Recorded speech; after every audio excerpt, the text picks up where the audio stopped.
Is the Big 12 conference screwed? That is the biggest question I've been getting asked this Friday. And the short answer is no.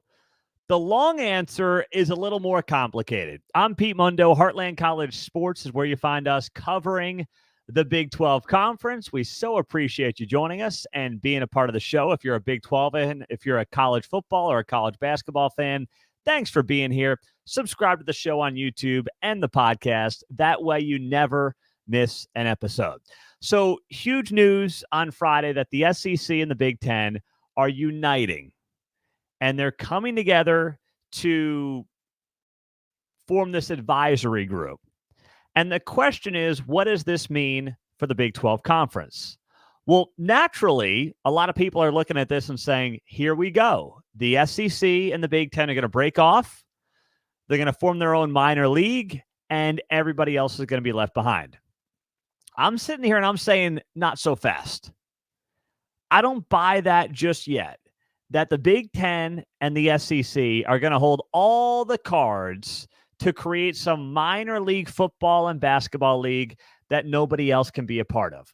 First off, you're telling me that Mississippi State and Rutgers is going to decide the future for Oklahoma State, TCU, Arizona, BYU, Duke, UNC, Miami, the list goes on. You really think that Rutgers gets to decide the future of all those programs I just listed? Screw off. That's not going to happen. And by the way, the powers that be in college athletics are not going to let that happen.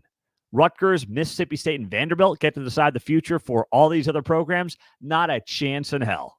So let's pump the brakes on that. I'm not fear-mongering like so many are, saying that the Big 12 is screwed, the sky is falling. First off, we've got Brett Yormark.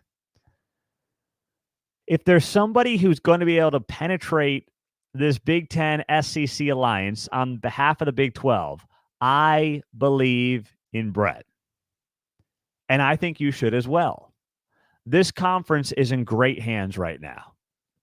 This league has put itself in a position to thrive, and thrive in a very successful way for the next several years to come. So let the SEC and let the Big Ten put together the little advisory board. Let them have fun with it. Let them feel like they hold all the cards. But this is not the end. This is the beginning. You know, it's been a crazy week in college athletics. You have the NCAA getting sued over NIL rules by the state of Tennessee after this football investigation. And by the way, that's also being done by Virginia. The attorneys general for Tennessee and Virginia have filed this antitrust lawsuit against the NCAA. So what this is really about, when you strip it all down, it's not about, the Big 12's hosed. This is really about how the NCAA is on the verge of becoming completely useless, a feckless organization, which it has been for way too long anyway, and becoming extinct. The next phase after that is, okay, what do we now do with the conferences and the programs and everything else? But right now it's about officially or unofficially destroying and neutering the NCAA. And if the SEC and the Big Ten want to lead the way on that, more power to them. But I don't think this is the end result where we're watching the Big Ten and the SEC just jump out on their own and become this minor league system. We're in this process. And this week has been a very busy week for this process, with the lawsuits by Tennessee and Virginia, and then with the advisory board, the advisory group, being formed by the Big Ten and the SEC. And it's definitely legitimate. I mean, I had people ask me, hey, Pete, is this like the alliance? Remember that a couple of years ago between the Big Ten, the ACC, and the Pac-12? No. This is not the alliance from a couple of years ago when the Big 12 was left out of it after the SEC poached Oklahoma and Texas. The Big Ten, the ACC, and the Pac-12 formed this alliance that was completely toothless. There was nothing to it. It meant squat in the grand scheme of things. So this is not that. It's much more serious than that. It's much more legitimate than that. But I don't believe that this is about screwing over the Pac-12, or excuse me, the Big 12 or the ACC for that matter. It's just right now, the most leverage in college sports comes from the SEC and the Big Ten. So if they want to lead the way on this thing, let them lead the way. I'm okay with that. I'm not sitting here as a Big 12 fan or a guy who covers the Big 12 at Heartland College Sports and freaking out about it. I'm saying, let's see what they've got. Let them run the point on this. Let them officially destroy the NCAA once and for all. The NCAA is a joke. The NCAA is basically begging Congress to do its job and do something about NIL and everything else. And that's because they let this drag on for too long. It's not the fault of Charlie Baker, who now runs the NCAA, who's the former governor of Massachusetts. This is not on him. He just stepped into this mess. So, he knows what he signed up for, but it's not his fault. It is the fault of many NCAA presidents and powers that be before Charlie Baker who allowed it to get to this point. And now we're living through it. And now we have to deal with it. And I don't think it's a bad thing because there's nothing the NCAA does well. The only thing the NCAA does well at this point in its existence is put on the NCAA tournament, which we really don't need the NCAA to do. There's not a purpose for the NCAA outside of putting on the NCAA tournament. Their violations are worthless. Their sanctions are crap. They're inconsistent beyond all get out. Just ask Mike Boynton and Oklahoma State. They're a joke of an organization. They're a joke of an operation. So I say good riddance. And if the Big Ten and the SEC have to get together to basically destroy them once and for all, let them do their thing. I'm not going to shed a tear over it. But I'm also not going to come on here and go doom and gloom and say the Big 12's over, the Big 12's toast. I don't buy that for a second. Because on top of that, you have a conference led by a guy who's innovative in Brett Yormark, who's got an innovative group of guys around him, who sees the future, who has incredible relationships in this sport, or really at the college level, at the pro level, with the television networks. The Big 12 is not going to be left behind in the short term in any meaningful way. Is there something 5-10 years down the road that may be a problem for the conference? Sure, I can admit that's possible. But right now, nothing changes. The Big 12's in a great spot. It's in a healthy spot. It's in as good as a spot it's been in a very long time. And if you're a fan of a school not in the SEC or not in the Big Ten, don't freak out right now. If you're an ACC fan, if you're a Miami fan, I know you guys want out, but don't freak out. If you're a Clemson fan, don't freak out. Just let this thing play out. Because I think we're in the early stages of this, not the end stages and the doom and gloom some want to push. I'm Pete Mundo on Heartland College Sports. Subscribe to the show here if you're a college football, college basketball, specifically Big 12 fan. We love you. We appreciate you being here, and it is great to have you on the show. I had to hop on this Friday night. My wife's like, what are you doing? I said, I got to talk to the folks. We got to talk about this. This is getting out of control. But everyone's got this wrong because the major media people, a lot of people I respect in college sports media, they want to paint the picture like this is the end. Like the SEC and the Big Ten are going to do whatever they want. Everyone else is screwed. Because that's what they've done all along. That's why we exist at Heartland College Sports. Because we've stood up for the conferences, not named the Big Ten, and not named the SEC. And it's worked really well for going on 10 years now. So don't buy what they're selling. They have an agenda, and they've had an agenda for years now. This is just the start. All right? So let me get some of your questions. Mark says, why doesn't the Big 12 form a committee with the ACC? Excuse me, Mark. It's a good question. Well, here's the thing. Because in the grand scheme of things, I don't know what the committee is going to do outside of tell us, or this advisory group for the Big Ten and the SEC are going to do. Outside of come to the conclusion that we all know to be true, and that is that the NCAA is worthless. I don't see what else this can really accomplish.